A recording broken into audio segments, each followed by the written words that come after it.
दुनिया में जब एक ऐसा खतरनाक डेडली ज़ॉम्बी वायरस फैल गया जो कि इंसानों को ज़ॉम्बीज में बदलने लगा, तो बचे हुए इंसान अपने शहर छोड़कर बर्फ से ढके हुए टाउन की तरफ जाने लगते हैं, क्योंकि उन जगहों पर इन ज़ॉम्बीज का असर नहीं था। लेकिन आगे क्या होता है जब ये ज़ॉम्बी उस ठंडे वातावरण में भी खुद को ढाल लेते हैं ताकि वह इंसानों का शिकार कर सकें? तो चलिए जानते हैं पूरी कहानी। कहानी की शुरुआत होते ही हमने कुछ बसों को देखा जिसमें कि कुछ लोग बैठ के हार्मनी सिटी की तरफ जा रहे थे। बस में मौजूद सभी लोग काफी डरे हुए थे और साथ ही इनके साथ यहाँ दो सोल्जर भी थे जो कि सभी से शांत रहने के लिए कह रहे थे। यही हमने एमा नाम की एक औरत की छोटी बच्ची लू को भी देखा जो कि बार बार रोए जा रही थी। एमा उसे काफी चुप कराने की कोशिश करती है लेकिन वह चुप नहीं होती। तभी इनकी बस के आगे वाली बस रुक जाती है तो एक सोल्जर चेक करने बाहर जाने लगा। अब काफी देर तक उसके वापस न आने के बाद जब दूसरा सोल्जर चेक करने गया तभी उस पर एक इन्फेक्टेड आदमी ने आकर हमला कर दिया और साथ ही वह उस बस में भी घुसने की कोशिश करने लगा। लेकिन जैक और पैट्रिक नाम के दो आदमियों ने उसे बाहर धकेल दिया। पैट्रिक और जैक अच्छे दोस्त हैं और साथ ही पैट्रिक एमा का हस्बैंड भी था। अब क्योंकि इन लोगों के पास यहाँ लड़ने के लिए कोई हथियार नहीं थे तो जैक ने डिसाइड किया कि वह बाहर जाकर उन सोल्जर्स के हथियार लेकर आएगा। वो बाहर जाकर जैसे ही उन सोल्जर्स की गन लेने लगा कि सोल्जर भी इन्फेक्टेड होकर जिंदा हो गया और वह उस पर अटैक कर देता है। लेकिन जैक किसी तरह से शूट करके उसे खत्म कर देता है। वहीं दूसरी तरफ बस का गेट खुला होने की वजह से कई सारे इन्फेक्टेड लोग उसके अंदर चले गए। वो अंदर सभी पर अटैक करने लगे तो बस में मौजूद लोग बस के पीछे का शीशा तोड़कर उससे बाहर आने लगे। लेकिन बाहर भी काफी इन्फेक्टेड लोग थे जो इन्हें यहाँ पर भी इन्फेक्टेड करने लगे। तो इसीलिए एमा अपनी बेटी लू को लेकर एक जीप के अंदर छिप गई। लेकिन यहाँ भी एक इन्फेक्टेड आकर उस पर हमला करने लगा। लेकिन पैट्रिक और जैक सही वक्त पर आकर उस आदमी को मार देते हैं। लेकिन उसने एमा के हाथ पर काट लिया था, यानी कि अब वो भी इन्फेक्टेड हो गई थी। खैर, अब इसके बाद हमने 9 साल बाद का वक्त देखा जहाँ पर कि अब पैट्रिक एक घोड़े का शिकार करके अपने घर की तरफ ले जा रहा था। साथ ही हमने देखा कि चारों तरफ का इलाका पूरी तरह से बर्फ से ढक चुका था। हालात काफी बुरे थे। वहीं हमने लू को भी देखा जो कि अब अपने अंकल जैक के साथ रहती थी और उसे ही अपना फादर मानती है। लेकिन हमें पता है कि उसके असली डैड पैट्रिक हैं। पैट्रिक अपने अलग घर में रहता है। दरअसल वो एक अब बड़ा शराबी बन चुका है, इसलिए जैक ने लू को ले लिया और तब से वह इससे बात भी नहीं करते। एक तरफ पैट्रिक जहाँ जानवरों का शिकार करके खाता तो जैक लू को अपने घर का बना ही खाना खिलाता था। अजीब बात यह थी कि लू नहीं जानती थी कि पैट्रिक उसके फादर हैं। उसे लगता था कि वह कोई उनका पागल पड़ोसी है। अब लू डेली अपने नाश्ते में बचा हुआ एक बिस्किट पैट्रिक के डॉग को ले जाकर खिलाती थी। अब रात में हमें पता लगा कि आज लू का बर्थडे है तो जैक उसे उसकी मॉम का कुछ पुराना सामान गिफ्ट के तौर पर दिया, जब वह भी उसकी ही एज की थी। दूसरी तरफ पैट्रिक भी लू के बर्थडे की तैयारियां करने लगा। उसने उसके लिए एक केक भी तैयार कर लिया, लेकिन वह जानता था कि जैक लू को यहाँ नहीं आने देगा। इसीलिए वह अपने लाउड स्पीकर से उससे विश करने लगा और लू भी यह देखकर काफी खुश हुई। लेकिन जैक को उसकी यह बातें अच्छी नहीं लगती। अब रात में सोने से पहले जैक ने लू को बताया कि सभी इन्फेक्टेड लोग ठंड की वजह से मारे गए। लेकिन इस बात पर लू को यकीन नहीं हुआ और जब रात में जैक और लू सो रहे होते हैं तो पैट्रिक अपने रेडियो से किसी से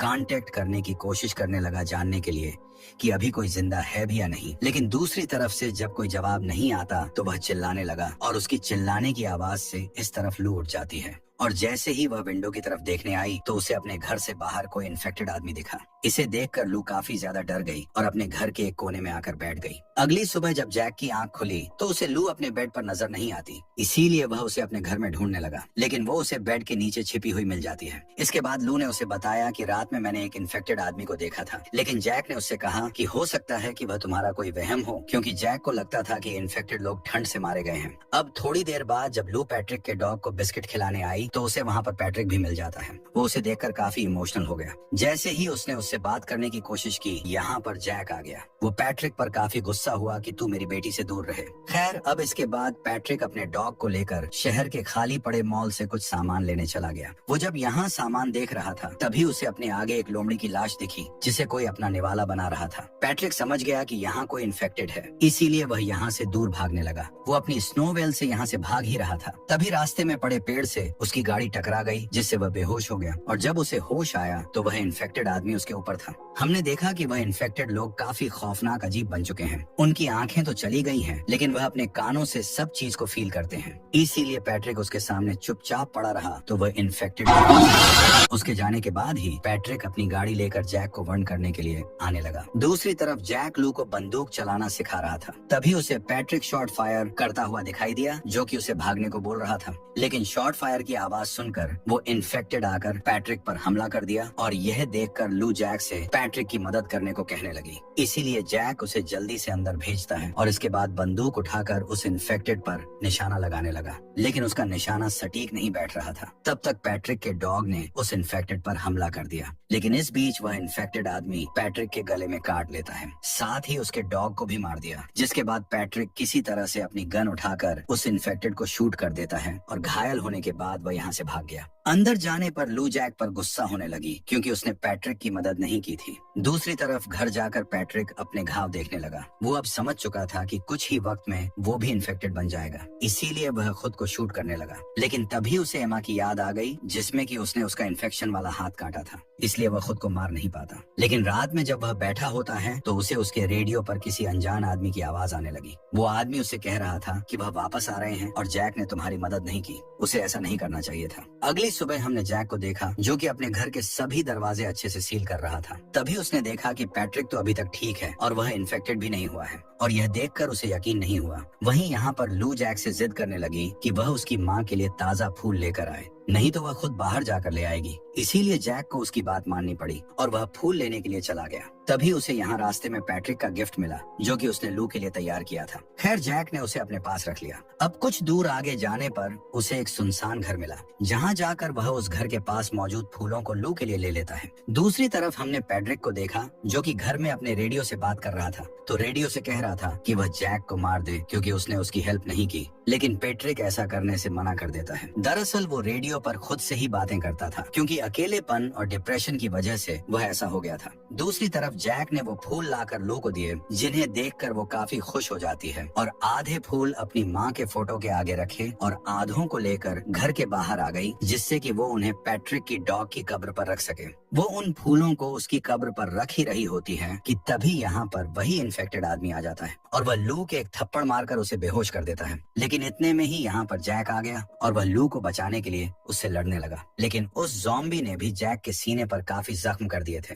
लेकिन इस बीच जैक ने भी उसे बुरी तरह से पीट डाला। इसके बाद वह जैसे ही लू के पास गया, वह इन्फेक्टेड आदमी फिर से उठकर उस पर हमला कर दिया। लेकिन इतने में हीरो पैट्रिक ने आकर उस ज़ॉम्बी को उड़ा डाला। खैर अब अंदर जब जैक को होश आया तो उसे लू कहीं नहीं मिलती, इसलिए वो उसे देखने के लिए पैट्रिक वाले घर में आ गया, जहाँ पर हमने देखा कि पैट्रिक ने उस इन्फेक्टेड को पकड़कर बांध दिया है और साथ ही उसके हाथ भी काट दिए थे। अब यहाँ पर पैट्रिक जैक को बताने लगा कि हमें इतने दिनों से लग रहा था कि शायद यह ठंड से मारे गए होंगे, लेकिन इन लोगों ने इस मौसम में खुद को सरवाइव कराने के लिए वैसा ही ढाल लिया है। साथ ही उसने यह भी बताया कि इनके इस बदलाव की वजह से अब यह हमें इन्फेक्टेड नहीं कर सकते, लेकिन हाँ, ये खाने के लिए हमारा शिकार जरूर कर सकते हैं। यही वजह थी कि पैट्रिक के काटने के बाद भी वह अभी तक ठीक था, लेकिन अब जैक को लू की काफी फिक्र हो रही थी। लेकिन तभी उसके सामने लू आ गई, जिसे देखकर वह काफी खुश हो गया और उसे लेकर वापस अपने घर आ जाता है। अब लू पैट्रिक से काफी इम्प्रेस हो गई क्योंकि उसी की वजह से जैक और उसकी जान बच पाई थी।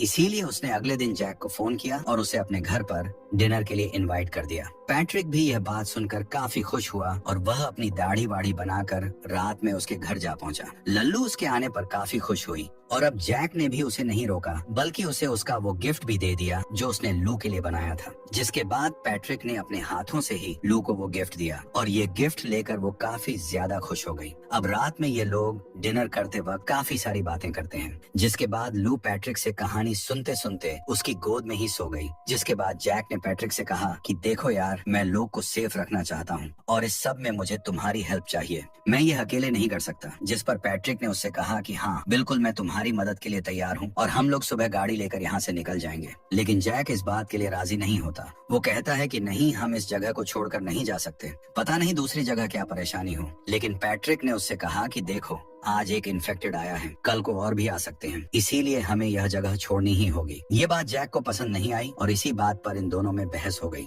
तो इसीलिए जैक ने पैट्रिक को उसके घर भेज दिया। तभी हमने फ्लैशबैक का एक सीन देखा जहाँ पर पैट्रिक ने एमा का इन्फेक्शन वाला हाथ काट दिया था और उसके कुछ समय बाद से उसने ड्रिंक करना शुरू कर दिया था, क्योंकि उसके दिमाग में यह गलतफहमी फैल गई थी कि वो जैक के साथ मिलकर उसे चीट कर रही है। जिसके बाद एक दिन शहर जाते वक्त उन इन्फेक्टेड लोगों ने इन पर हमला कर दिया और पैट्रिक एमा को बचा न सका। जब जैक पैट्रिक के पास आया वह तब भी ड्रिंक ही कर रहा था और इसीलिए जैक लू को अपने साथ लेकर चला गया था। खैर, अब प्रेजेंट टाइम में लू को बुरे सपने आने लगे तो जैक समझ गया कि उसे पैट्रिक की मदद लेनी ही होगी। अगली सुबह जैक लू को लेकर पैट्रिक के पास गया जहां वो अपनी गाड़ी तैयार कर रहा था। इसके बाद यह तीनों मिलकर उसी मॉल में आ पहुंचे जहां से यह खाने पीने का सामान लेकर जाते थे। जिसके बाद इन्होंने कुछ सामान लिया और बाहर आ गए। तभी इन्हें वहां दूर खड़ी हुई एक लड़की दिखाई दी जो कि काफी हैरानी से इन्हें देख रही थी। लेकिन जैसे ही पैट्रिक उसके पास गया वह बेचारी काफी डरने लगी तो पैट्रिक उसे शांत करा के अपने घर ले आया। इधर लू भी इस लड़की को देखकर काफी खुश हुई क्योंकि उसने पैट्रिक और जैक के अलावा अपनी लाइफ में पहली बार किसी चौथे इंसान को देखा था। थोड़ी देर के बाद जब उस लड़की की हालत ठीक हुई तो वह पैट्रिक और जैक को बताने लगी कि मैं और मेरी फैमिली उन इन्फेक्टेड लोगों से बचते हुए आगे बढ़ रहे थे।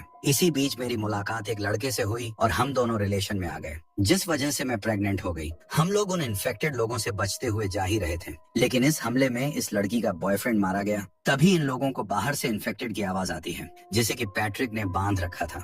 वो यह आवाज सुनकर काफी डर गई और पैट्रिक की गन उठाकर उसे बाहर जाकर शूट कर देती है। लेकिन ऐसा करते ही इन लोगों को अपने आसपास के एरिया से इन्फेक्टेड लोगों की आवाजें आने लगी। ये देखकर उस लड़की ने कहा कि इसी इन्फेक्टेड ने आवाज देकर उन्हें यहाँ बुला लिया है। जिसके बाद ये सभी लोग अच्छे से अपने घर को चारों तरफ से बंद करते हैं और सभी लोग अपने हथियार तैयार करने लगे। अब इतने में ही इनके चारों तरफ शांति वाला माहौल बन गया। जिसके बाद इन्फेक्टेड घर की छत से अंदर आने की कोशिश करने लगे तो जैक लोग को घर के बेसमेंट में भेज देता है और दरवाजा बंद कर देता है। वहीं दूसरी तरफ खिड़कियों से वो इन्फेक्टेड लोग हमला करने लगते हैं और अब पैट्रिक और उस लड़की ने शूट करके उन्हें मारना शुरू कर दिया। अब बेसमेंट में लू अपने छिपने की जगह ढूंढने लगती है, लेकिन तभी वहाँ पर एक इन्फेक्टेड आदमी आ गया जिसे देखकर वह बुरी तरह डर जाती है, लेकिन वो उसके सामने शांत रही। जिसके बाद वो किसी तरह से उसे एक बॉक्स में बंद कर देती है। उधर बेसमेंट में एक और इन्फेक्टेड था और जब जैक ने दरवाजा खोला तो उस पर हमला कर दिया। वो उसे शूट करता है लेकिन उसकी बुलेट सब खत्म हो चुकी थी।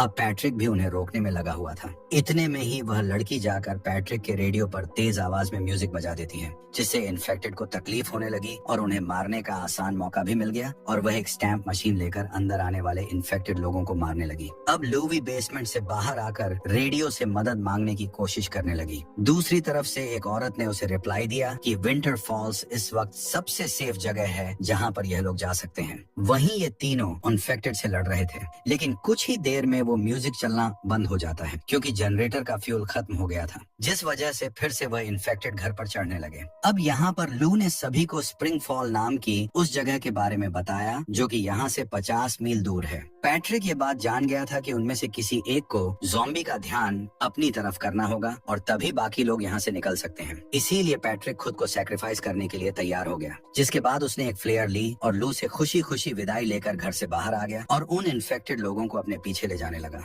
और दूसरी तरफ वो तीनों पैट्रिक की गाड़ी लेकर यहाँ से निकल जाते हैं। अब पैट्रिक पर काफी सारे ज़ॉम्बी एक साथ अटैक करके उसे अपना निवाला बनाने लगे। वो उन पलों को याद करने लगता है जब लू जन्म लेने वाली थी और वह अपनी बेटी के लिए कितना खुश था। तभी उसके हाथ की फ्लेयर जनरेटर में लग गई, जिससे वहाँ पर एक बड़ा ब्लास्ट हो गया और जो भी इन्फेक्टेड लोग उसके करीब थे वह सब जलकर मारे जाते हैं और इसमें पैट्रिक भी मारा जाता है। वहीं दूसरी तरफ जैक उन दोनों को लेकर काफी दूर निकल चुका था। तभी उन्हें उगता हुआ सूरज दिखता है जो कि लू ने अपनी जिंदगी में पहली बार देखा था और यह उनकी जिंदगी की एक नई उम्मीद, नई जिंदगी की सुबह थी। और इसी के साथ यह फिल्म भी यहाँ खत्म हो गई।